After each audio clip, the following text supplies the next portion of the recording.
오늘도 거룩한 주일 주님 앞에 예배드린 여러분들, 하나님의 은혜와 축복이 각 사람에게 임하기를 주의 이름으로 축원합니다. 함께 인사하십시오. 사랑합니다. 축복합니다. 항상 주일날 이 인사를 할 때는 미워도 다시 한 번입니다. 미워도 다시 한 번. 제가 저번에 말씀드렸던 대로 그 송구영신 예배 때 올해의 말씀 카드를 이제 한국에서 제작해서 갖고 왔다 그랬잖아요. 항상 한 100장 정도 했습니다, 해마다. 근데 남았었거든요. 근데 올해는 안 남네요. 다 가져가셨네요. 여러분들이 이 뽑은 말씀 카드는 한 해의 운빨이 아니고 하나님 여러분에게 그 말씀을 뽑게 하신 겁니다. 모든 말씀이 다 좋은 말씀이로되 그 말씀 여러분들에게 주신 말씀인 줄 알고 마음에 또 가정에 잘 새기시면 그 말씀이 여러분들에게 힘이 되도록 역사하게 될 줄 믿습니다. 오늘 말씀을 통해서 우리가 생각하고 싶은 것이 믿음입니다. 근데 그 믿음을 예수님이 본다는 거지요. 믿음으로 일어나는 수많은 역사들이 성경과 또 교회 역사 속에 엄청나게 많이 있습니다. 믿음이라고 하는 건 굉장히 미미한 거거든요. 근데 그것이 큰 역사를 일으킵니다. 그래서 오늘 저는 여러분들에게 예수 그리스도 그분을 향한 믿음을 세일즈하려고 하는 겁니다. 부디 오늘 말씀을 통해서 여러분들에게 믿음이 확고하게 새겨지는 시간 되기를 다시 한번 주의 이름으로 축원합니다. 1969년 7월 16일 미국 플로리다 케네디 우주센터에서 우주선이 하나 발사됐습니다. 그게 아폴로 11호입니다. 아폴로 11호를 타고 우리가 잘 아는 닐 암스트롱이 달 표면에 발을 내딛습니다. 암스트롱은 우주선을 타고 출발하기 전에 지구에 있을 때 내가 달에 발을 내디디면 이 말을 할 것이다 하고 마음에 새겨놓고 간 말이 있습니다. 그게 뭐냐면 There's one small step for man, one giant leap for mankind. 한 읽어볼까요? 다 같이 시작. 한 인간에게는 작은 한 걸음이지만 인류에게는 위대한 도약이다. 이 말을 마음에 새기고 달 표면에 발을 내디디면서 이 말을 했습니다. 그 이후로 지구와 가장 가까운 달에 사람이 발을 내디딘 이래로 유인 우주왕복선인 콜럼비아호가 최초로 갔다 오고, 그 다음에 우주정거장들, 그리고 지금은 이제 우주여행을 관광상품으로 내걸고 발전할 만큼 굉장히 도약적으로 발전하는 겁니다. 네, 닐 암스트롱이 얘기한 대로 작은 걸음입니다. 첫 걸음인데 그 걸음이 계속해서 커지고 있는 것을 봅니다. 큰 일이라고 하는 것은 본래 처음부터 큰 일이 되지 않습니다. 작은 일에서 큰 일이 됩니다. 한국에서 지금 어떤 영화들이 굉장히 많이 흥행하고 있는데 그 중에 하나가 1987입니다. 1987이라고 하는 의미는 우리 대한민국 민주주의 역사에서 굉장히 중요한 해죠. 1987년 1월 어느 한 22살의 대학생이 붙잡혀서 고문을 당합니다. 그리고 죽습니다. 경찰은 이 죽은 사람에 대해서 어떻게 죽었냐 그러니까 탁자를 탁 하고 쳤더니 억 하고 죽더라, 이 말을 하면서 빨리 시신을 화장시키고 모든 걸 다 덮어버리려고 했습니다. 근데 그날의 당직 검사였던 최환 검사가 화장은 안 된다, 화장하는 동의서에 검사의 사인이 동의서가 서명이 필요한데 최환 검사가 거부했습니다. 그리고 부검을 신청했죠. 그 부검 결과 물고문에 의한 질식사로 밝혀졌습니다. 한 젊은 대학생이 죽었습니다.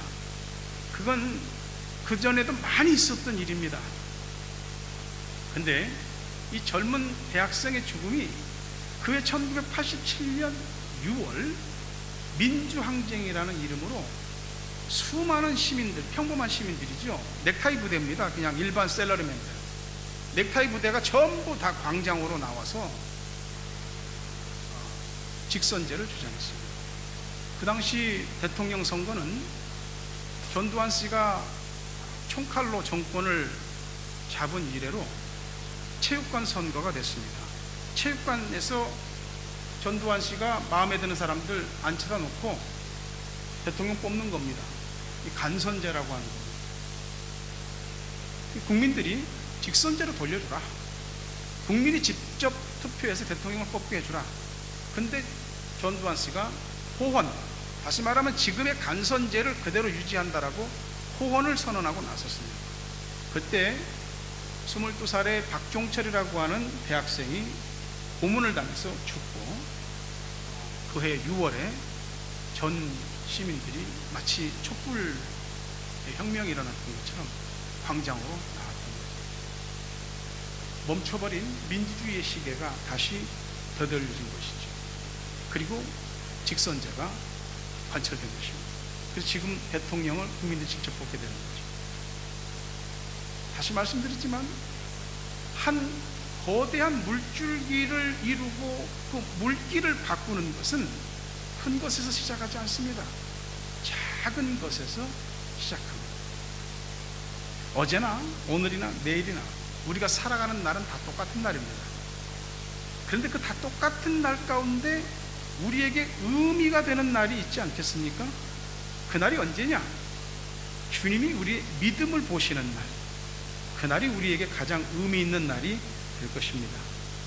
놀라운 인생이 되는 데는 단계가 있습니다. 예수님께서 먼저 믿음을 보시고 그 다음에 놀라운 일들이 일어납니다. 오늘 주님께서는 우리 믿음을 보고 계신다는 것을 설교를 듣는 내내 마음에 담으시기를 바랍니다. 요한복음 14장 13절과 14절에 보니까 너희가 내 이름으로 무엇을 구하든지 내가 행하리니 이는 아버지로 하여금 아들로 말미암아 영광을 받으시게 하려 합니다. 내 이름으로 무엇이든지 내게 구하면 내가 행하리라. You may ask me for anything in my name. I will do it. 너 뭐든지 내 이름으로 구해봐, 기도해봐. I will do it. 내가 할게. 주님께서는 우리가 기도할 때에 예수님의 이름으로, 그 이름을 믿음으로 기도하기를 원하시는 거죠. 기도를 할 때 정말 간절한 믿음을 담아서 기도해 보십시오. 단 한마디를 담아도 주님 앞에 간절한 믿음을 담아서 한번 기도해 보십시오. 주님께서는 그런 걸 보시는 겁니다. 우리의 기도 속에 있는 화려한 미사여구나 우리의 우렁찬 기도나 드러내고 보이기 위한 기도가 아닌 주님만 나를 봐주시기 원합니다. 다른 사람은 몰라줘도 되고 주님만 나 알아주면 됩니다 하는 마음으로 하는 기도, I will do it. 내가 네 기도 듣고 행하겠다는 겁니다.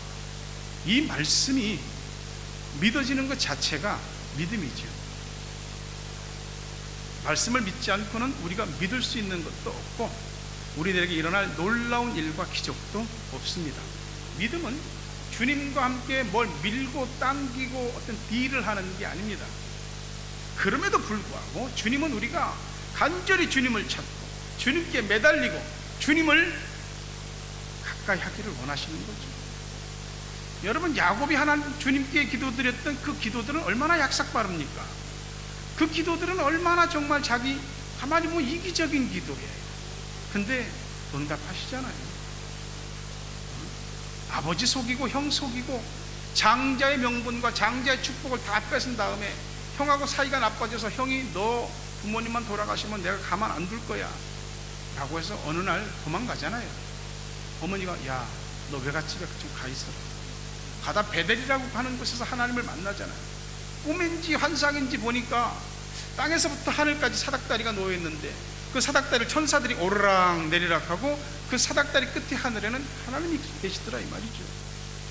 야곱이 벌떡 잠이 깨갖고 자기가 베고 자던 돌베개를 제단으로 삼고 하나님께 거기서 예배를 드리죠. 나로 하여금 내 고향 땅에 무사히 돌아오게 해주시면, 조건부죠. 해주시면 하나님을 나의 하나님으로 섬기고 내 소득의 11조를 하나님께 드리겠습니다. 딜하는 것 같잖아요. 근데 하나님 들어주시잖아요. 20년 만에 고향으로 돌아올 때 형이 20년 전 원한을 못 잊고 내가 그때 당한 일 너 이번에 갚아준다 하고 400명의 군사를 끌고 온다는 소식을 듣고 정말 큰 부자가 됐고 정말 자수성가라면 자수성가라고 할 만큼 괜찮게 됐는데 형이 다 죽이러 온다니까 겁이 난 겁니다. 그래서 가족들 재산 종할 것 없이 다 야복강 건너편으로 먼저 보내고 자기만 강 건너편에 남아서 기도하는 거죠. 나 축복하기 전에는 못 갑니다. 무조건 나에게 모든 것이 집중되어 있는 것 같아요. 그래도요 하나님께서 그런 기도를 기다리시는 겁니다. 하나님 밖에는 대안이 없는 기도, 주님 밖에는 의지할 데가 없어요. 그 기도를 기다리시는 거죠. 그게 믿음입니다. 히브리서 11장 6절에 믿음이 없이는 하나님을 기쁘시게 하지 못하나니 하나님께 나아가는 자는 반드시 그가 계신 것과 또한 그가 자기를 찾는 자들에게 상 주시는 이심을 믿어야 할지니라. 믿음이 하나님을 기쁘시게 하는 겁니다. 오늘 예수님은 도대체 어떤 믿음을 기뻐하시는 걸까요? 어떤 믿음을 보시는 걸까요? 오직 예수만 바라보는 믿음, 그걸 보시는 겁니다. 사람이 단순해진다라는 게 사실 조금 두 가지 포커스가 있습니다. 사람이 뭐 단순해 얘기하다 보면 한 가지밖에 생각을 못 한다는 거지. 좀 머리가 안 돌아가는 사람 보고 그런 말 할 때 있습니다. 근데요, 또 다른 의미는 한 가지밖에 몰라. 오직 그것만 파고드는 거야. 단순함이라는 그런 것입니다. 단순함이 우리들에게 무엇을 갖다 주냐면 concentration, 집중력을 갖다 줍니다. 집중력. 단순함은 사람이 생각이 없는 것처럼 보입니다. 유치해 보이고 얘기거리도 안 되는 것 같아 보입니다. 사람들은 뭐 말을 할 때도 뭐 생각이 깊은 것처럼 말을 하고 말을 복잡하게 해야만 자기가 고상하고 괜찮은 수준이라고 생각합니다. 그럴 때도 있겠죠. 그러나 꼭 그렇진 않습니다. 복잡한 사람들 사는 것도 복잡해요. 늘 이것저것을 생각해야 되고 이것저것을 계산해야 되고, 그러니 단순해지지 못하는 것이죠. 왜냐하면 그렇게 생각을 복잡하게 이것저것 하고 또 계산을 하지 않으면 뭐가 안 될 것 같으니까, 그러니까 그렇게 하는 겁니다. 근데 그래서 우리가 말씀대로 못 사는 겁니다. 시험을 치를 때 이렇게 이것도 답 같고 이것도 답 같고 이것도 답 같고, 그래서 사지선다형 중에서 3개를 찍었다 이거야. 그러면은 채점관이 그 중에서 그래도 3개 중에서 하나는 제대로 찍었구만, 점수를 줍니까? 그건 오답이죠. 주님께서는 말이죠, 우리가 조금 미련하게 보이고 좀 어리석게 보여도 예수 한 분에 우리 눈이 꽂히기를 원하셔요. 믿음대로 살아야 된다는 건 알지만 그렇지 못할 때가 많은 게, 우리가 어쩔 수 없는 우리 현실이긴 하지만 그걸 자꾸 자가당착으로 합리화시켜서는 안 되는 것이죠. 오늘 예수님께서 가버나움이라고 하는 곳에 오셨습니다. 예수님께서 주로 활동하셨던 무대 중에 하나입니다. 며칠 전에 오셨다가 또 오셨거든요. 예수님이 가버나움에 오신다는 소식을 듣고 이 어떤 4사람이 있는데 중풍병자 친구가 있습니다.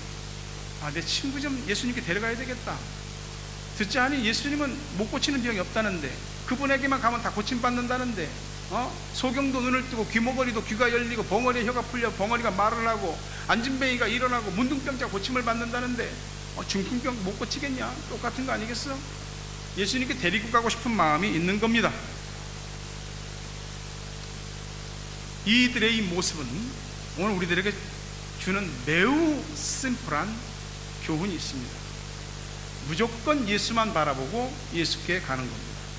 4절에 무리 때문에 예수께 데려갈 수 없으므로 그 계신 곳에 지붕을 뜯어 구멍을 내고 중풍병자가 누운 상을 달아내리니, 친구를 데리고 오는데 사람이 너무 많은 거야.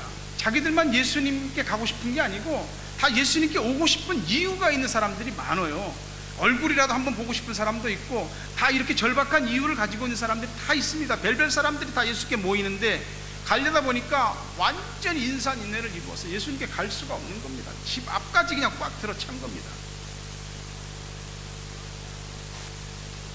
여기에서 우리가 한 가지 생각하고 싶은 게 있습니다. 예수님께 가려고 하는데 예수님께 못 가게 하는 사람들이 있습니다. 누군지 아십니까? 예수 보려고 온 사람들이 예수님께 못 가게 하는 겁니다. 신앙생활을 하다 보면 우리 신앙생활을, 예수 믿는 거를 누가 제일 힘들게 하냐면은 믿는 사람들이 제일 힘들게 합니다. 안 믿는 사람들은 별로 힘들게 할 이유가 없습니다. 교회가 아닌 뭐 이렇더라 저렇더라, 사람이 보이죠. 사람 말소리가 들리죠. 근데 사람 보지 마십시오. 사람 소리만 듣고 교회 다니시지 마십시오. 어차피 처음에 교회 올 때 목적은 예수님 보려고, 예수 믿으려고 교회 오는 거 아닙니까? 그 포커스를 놓치시면 안 됩니다.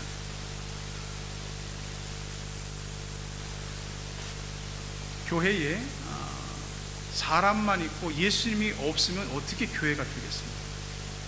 우리 오직 예수 바라보고 예수 믿으려고 교회 오는 겁니다. 예수 안에서 믿음 생활 잘하려고 교회 오는 겁니다. 그러니 예수를 바라보셔야죠. 사람이 눈에 보여도 사람 너머에 예수를 볼 수 있어야 됩니다. 어떤 일이든지 반드시 해야 될 일이면 상황에 따라서 상황 판단이 내려지지 않겠습니까? 예수님께 데리고 가려고 하는데 사람이 너무 많아, 방법이 없어, 길이 없어. 여기에 난제가 있는 겁니다. 우리 예수 믿는다고 할 때에 예수님 믿고 우리 삶의 문제도 좀 풀어보려고 한다고 할 때 뻥 뚫린 고속도로 같은 길만이 열리는 것이 절대 아닙니다. 막히는 길들이 있습니다. 난관이 다 있어요. 그때에 오직 예수밖엔 답이 없어. 이 간절함과 절실함이 있어야만이 예수께 오는 것이고 가장 가까이 예수님 곁에 가는 겁니다. 4명의 친구들이 생각한 건 그거예요. 막혔네? 야, 지붕에 올라가자. 지붕 뜯어. 침상의 친구를 달아내려. 모든 것을 아주 간단하게 생각했습니다. 목적이 뚜렷하면 방법은 간단해지는 것입니다. 목적이 분명하지 않기 때문에 항상 생각이 많고 복잡한 거죠. 오직 예수님께 가야만 된다. 모든 사람들이 다 예수님 주변에 있습니다. 문 앞까지 밀려 있을 정도로. 모든 사람이 은혜를 받느냐? 아니거든요. 모든 사람들이 병고침을 받고 치유와 회복을 받고 문제 해결을 받느냐? 아니거든요. 예수님 주변에 있는 사람들 많습니다. 그들은 전부 다 레드오션 지역에 있는 사람들입니다. 보통 일반적으로 믿는 사람들처럼 예수를 믿는 것이죠. 믿는데 은혜가 없습니다. 믿는데 예수를 만나서 예수님과 대화하고 예수님의 손길을 경험한 적이 없습니다. 이 사람들은 상황은 똑같은데 블루오션을 찾은 거죠. 길이 없어? 없으면 길을 만들어야지. 이유는 딱 한 가지, 예수만 바라봤기 때문에. 예수 한 분만이 눈에 꽉 들어찬 겁니다. 그래서 아주 모든 것을 단순하게 생각하는 것입니다. 방황하고 주저앉는 사람들은 다 예수님 놓친 사람들이죠. 내 믿음 누가 챙겨주나? 자기가 챙겨야지 누가 챙겨줍니까? 옆에서 돕는 사람들은 다 돕는 것 뿐입니다. 남편 탓, 아내 탓, 부모 탓, 자식 탓, 친구 탓, 이웃 탓, 교회 탓, 목사 탓, 교인 탓, 계속 우리가 탓하고 타령만 할 수 있는 거 아니죠. 내가 탓하는 그 사람들 보기 위해서 교회 다니고 예수 믿는 겁니까? 그들이 목적입니까? 그건 아니죠. 우리가 예수를 믿을 때 정신을 똑바로 차리고 예수님 한 분께 우리의 모든 초점을 맞추셔야 합니다. 놀랍게도 예수님만 바라보고 나가는 사람들을 예수님이 보신다는 사실입니다. 5절에 보니까 예수께서 그들의 믿음을 보시고 라고 말합니다. 믿음이라고 하는 게 가만히 보면은 모자란 사람들이 내리는 판단 같고 좀 생각이 없고 부족한 사람들이나 믿음 하는 것 같습니다. 아니요, 여러분 다 배울 만큼 배운 사람들이잖아요. 근데 우리가 배울 만큼 배웠고 안다고 할 만큼 다 아는데 우리 삶에서 일어나는 모든 일들을 다 설명할 수 있습니까? 모든 게 다 내 생각과 계획대로 되던가요? 그렇지 않더라고요. 믿음 빼고 지식과 경험으로만 말을 하니까 다 설명이 안 돼. 말이 안 되는 겁니다. 그래서 납득이 안 되는 거 다 빼고, 말이 안 되는 거 다 빼고, 그러니까 나중에 예수를 믿어도 지극히 상식적인 부분에서만 예수를 믿는 것이죠. 그래서 우리의 삶이 어쩌면 놀라운 일들이 안 일어나고 있는지도 모르는 거죠. 믿음을 어떻게 설명합니까? 설명이 안 됩니다. 근데 믿으면 설명이 됩니다. 역설이에요. 아주 김 목사 하는 게 무슨 소리인지 모르겠다. 믿으면 알아지게 될 겁니다. 믿음을 가진다는 것 자체를 우리는 너무 갈망하지 않는 경향이 있고, 어떤 경우에는 믿음을 가질까봐 겁나는 사람들도 있습니다. 여러분, 믿음은 꼭 가지셔야 됩니다. 우리가 예수에게 집중해 보지 않고 어떻게 믿음을 가질 수 있겠습니까? 우리가 믿음 없이 어떻게 신앙생활을 할 수 있겠습니까? 예수님에 꽂혀보지 않고 어떻게 믿음에 대해서, 예수에 대해서 말을 할 수 있겠습니까? 믿음을 갖지 않고는 다 넘겨짚어서 말하는 것뿐이고, 귀동냥으로 들은 것밖에는 말할 수가 없습니다. 진짜 제대로 믿어보고 난 다음에 진짜인지 아닌지 그때 말해도 늦지 않습니다. 믿음은 오직 예수께만 집중하는 겁니다. 전부 예수밖에는 할 얘기가 없어요. 예수밖에는 할 얘기가 없다라고 할 만큼 예수께 집중하셔야 됩니다. 그분을 신뢰하고 의지하셔야 됩니다. 그분께 오직 단 한 가지의 초점, 싱글 포커스를 가지셔야 됩니다. 예수 한 분에게만 우리의 눈이 꽂히고 예수 한 분만이 우리 눈에 가득 차게 돼야지 비로소 예수님이 우리 믿음을 보시는 거죠. 기도도 믿음으로 기도해야지 기도가 됩니다. 여러분, 복잡합니까? 기도가? 믿음으로 재단해 보십시오. 기도가 단순해지기 시작합니다. 믿음의 능력을 경험하기 가장 좋은 방법이 기도입니다. 복잡한 사람은 기도도 복잡합니다. 믿음도 복잡합니다. 예수 한 분만 바라보면 모든 것들이 간단 명료해집니다. 그래서 그 사람들에게 하나님의 역사들이 나타나는 겁니다. 유대 나라의 여호사밧 왕이 통치할 때 암몬과 모압의 대연합군이 쳐들어왔습니다. 방법이 없습니다. 역대하 20장 12절 13절 보니까 우리 하나님이여 그들을 징벌하지 아니하시나이까 우리를 치러 오는 이 큰 무리를 우리가 대적할 능력이 없고 어떻게 할 줄도 알지 못하고 오직 주만 바라보나이다. 유다 모든 사람들이 그들의 아내와 자녀와 어린이와 더불어 여호와 앞에 섰더라. 방법이 없어. 도저히 어떻게 할 수가 없어. 그래서 오직 주님만 바라봅니다. 이 얘기는 영어 성경 그대로 해석하면 우리 눈에 당신만 가득 찼습니다. 애들이 엄마나 아빠가 뭐 해주기만을 바라고 이렇게 쳐다보는 것처럼 오직 하나님만 바라보는 거예요. 하나님 외에는 어디 해결책이 없는 거죠. 머리가 있는데 머리를 쓸 수가 있어야죠. 손발이 있는데 뭘 움직일 수가 있어야죠. 오직 주님만 바라봅니다. 이 멍청해 보이는 이 일이, 이 어리석어 보이고 미련해 보이는 이 믿음을 갖는다는 것이 역사를 일으키는 거 아닙니까? 어려울 때는 말이죠, 애들까지도 다 하나님 앞에 서야 됩니다. 우리 한국적인 분위기가 어른들은 힘들고 어려운 일 있으면 전부 다 떠안고 애들은 어떻게든지 그렇게 부담을 안 주고 어려운 일 동참 안 시키려고 합니다. 그래야죠, 부모니까. 근데 어려운 일이 있으면 애들도 같이 기도시켜야 됩니다. 야, 집에 이런 일이 있다. 하나님 앞에 기도해야 되겠다. 애들까지도 같이 나와서 기도를 해야 됩니다. 여호사밧 왕이 왕부터 고관 대작으로 모든 평민과 평민의 집에 가장과 아내와 어린 자녀들까지 전부 다 하나님 앞에 세우는 거 아닙니까? 하나님 우리 힘이 되어 주십시오. 하나님밖에는 우리가 믿고 의지할 데가 없습니다. 도와주십시오. 건져주십시오. 살려주십시오. 이 하나님밖에는 없다는 이 단순하고 이 아주 심플한 이 믿음이 가장 강력한 능력을 이끌어냅니다.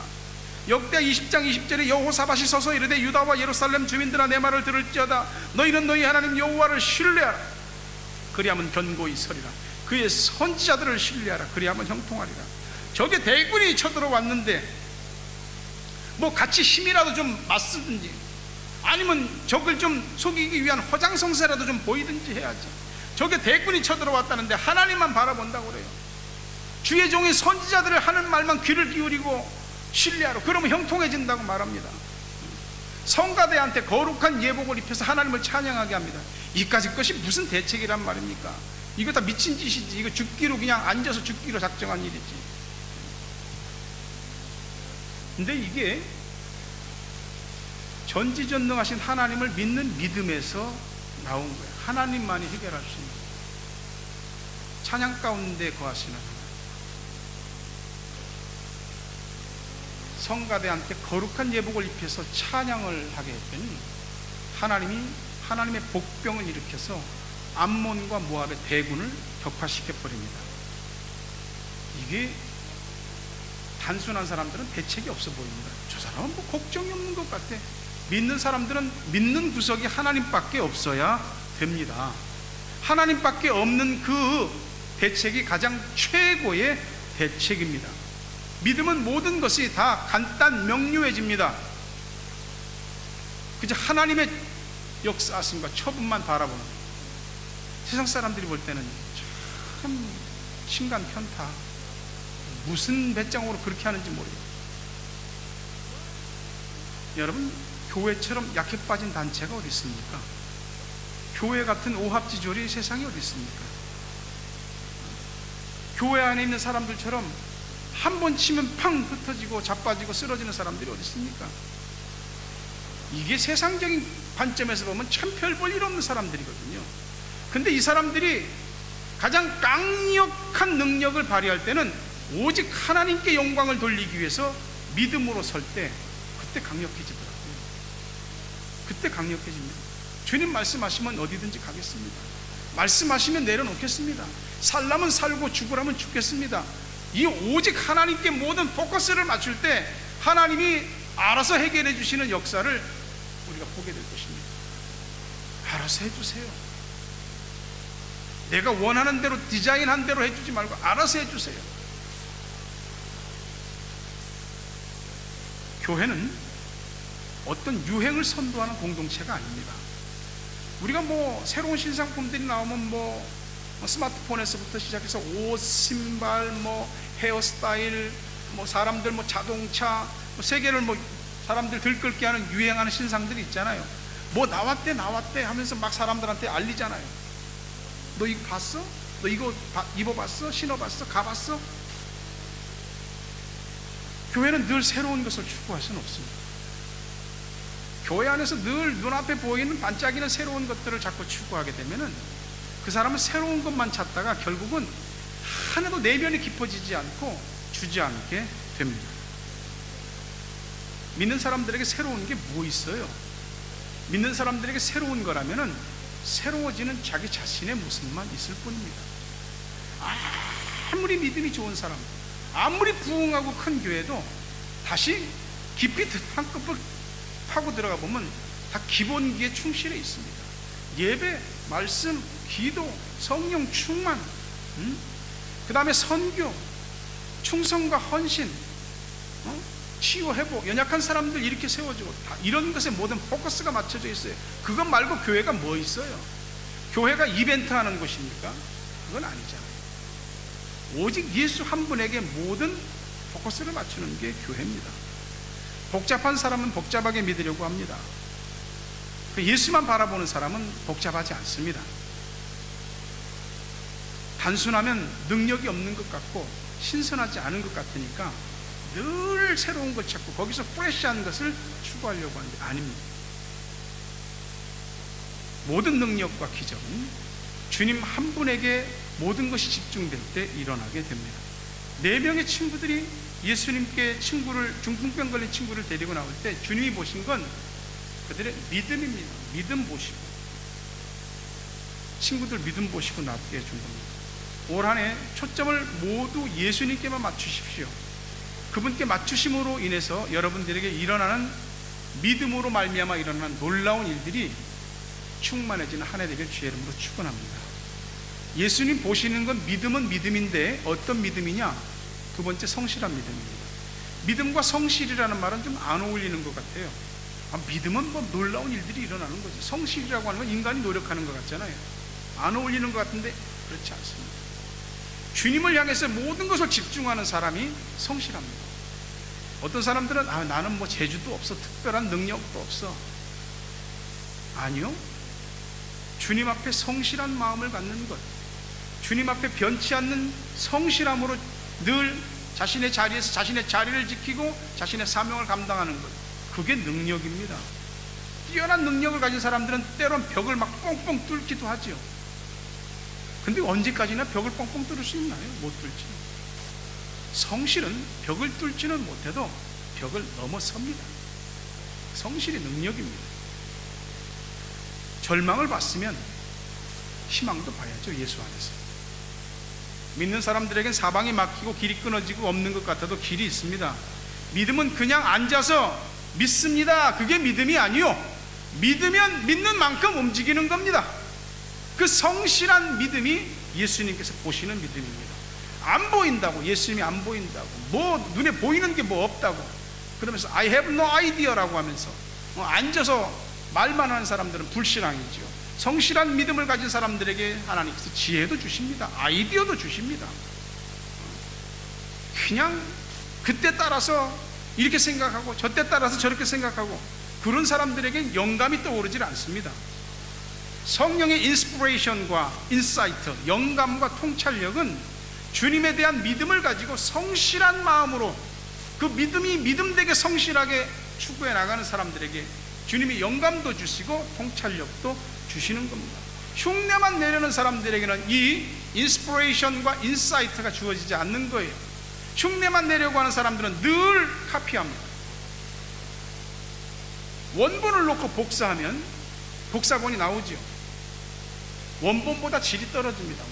복사본을 놓고 또 카피를 또 하면 질이 더 낮습니다. 여러분, 믿음을 흉내내려 하지 말고 성실하게 믿으셔야 됩니다. 4명의 친구들에게 임한 영감과 통찰력은 지붕 뚫자, 구멍을 내서 예수님께 달아내리자, 그런 성실한 믿음이 일을 내는 겁니다. 믿음 플러스 성실함입니다. 세상에 먹기 좋은 떡은 없어요. 세상 진짜 살아보세요. 내 입에 딱딱 맞는 떡이 있는가? 그런 떡은 없습니다. 근데 믿음 플러스 이 성실이 먹을 수 없는 떡을 먹게 합니다. 마귀는요, 하나님께서 기뻐하시는 믿음으로 생각하고 믿음으로 판단하고 믿음으로 움직이는, 즉 믿음이 체질화된 사람을 제일 싫어합니다. 그리고 또 가장 두려워합니다. 마귀는 우리가 믿음이 약할 때도 치고 들어오지만 믿음이 좋을 때도 치고 들어옵니다. 그럼에도 불구하고 마귀를 좀 질리게 할 정도의 믿음을 가지셔야 되는 거죠. 야, 저거는 진짜, 저건 믿음 덩어리야, 그런 소리를 마귀가 할 수 있을 만큼 돼야 됩니다. 그러니 마귀가 하나님 앞에 가서 욥을 갖다가 그렇게 시기하는 말을 하는 거 아닙니까? 마태복음 7장 16절 18절 보니까 그들의 열매로 그들을 알지니 가시나무에서 포도를 또는 엉겅퀴에서 무화과를 따겠느냐? 이와 같이 좋은 나무마다 아름다운 열매를 맺고 못된 나무가 나쁜 열매를 맺나니 좋은 나무가 나쁜 열매를 맺을 수 없고 못된 나무가 아름다운 열매를 맺을 수 없느니라. 열매로 아는 겁니다. 열매로 아는 거예요. 수확을 거둘 때까지 열매가 되어 있어야만이 열매지요. 은사가 많고 능력이 많아서 열매가 되는 건 아니더라고요. 나무의 입장에서, 그 열매 입장에서 보면 열매를 수확할 때까지 얼마나 어렵습니까? 꽃봉우리 맺힐 때 떨어지는 것도 있고, 꽃이 피자마자 떨어지는 것도 있고, 작은 열매일 때 떨어지는 것도 있고, 이제 다 자라서 수확을 하기만 하면 되는데 떨어지는 열매도 있는 겁니다. 성실함이란 좋은 열매가 될 때까지 예수께 붙어 있는 겁니다. 붙어 있기만 하면 예수님이 좋은 열매를 만드십니다. 얼마나 잘하고 못하는지, 얼마나 잘나고 못 났는지는 열매를 보면 아는 겁니다. 성실한 믿음을 가진 사람은 못 당합니다. 그 사람들은 승리하게 되어 있습니다. 성실한 믿음이 마지막에 승리하는 이유는 하나님께서 그에게 후반전에 기회를 주시고 힘을 주시기 때문입니다. 성실하게 믿는 사람이 끝까지 남는 것이고, 그들이 끝까지 하나님의 일을 해내고 정말 사람들이 놀라는 일을 만들어내는 겁니다. 주님 일을 내가 원하면 하고 원치 않으면 하고, 원치 않으면 안 하고, 그건 아닙니다. 자신에게 성실하시고, 가족에게 성실하시고, 사람에게 성실하시고, 하나님의 일에 성실하셔야 됩니다. 성실한 믿음이 올 한 해 여러분 반드시 놀라운 일을 만들어내게 될 일을 주의 이름으로 축원합니다. 예수님이 보신 것은 세 번째 끝으로 사람을 살리고자 하는 그들의 믿음을 보신 거죠. 뉴질랜드는 엄청 더운데 한국은 엄청 한파가 왔습니다. 이 남반구와 북반구가 엄청나게 다르죠. 이 북반구가 엄청난 이 한파가 밀려온 이유는 제트 기류의 요동 때문에 그렇습니다. 대기권의 10km 지점에서 이 강한 제트 기류가 북반구를 돕니다. 근데 이 제트 기류의 그 힘이 약해질 때 북극으로부터 내려오는 찬 공기가 밀려 들어옵니다. 북반구. 그러면서 강한 동작문이 형성되고 겨울바람이 모든 것을 얼려버리기 시작하는 것입니다. 기압 차이가 그렇게 만드는 겁니다. 예수를 믿으면서 초록은 동색이고 다 그 사람들끼리 삼삼오오 모이게 돼 있습니다. 근데 비슷한 수준 사람들끼리 모여 있으면 변화가 일어나지 않습니다.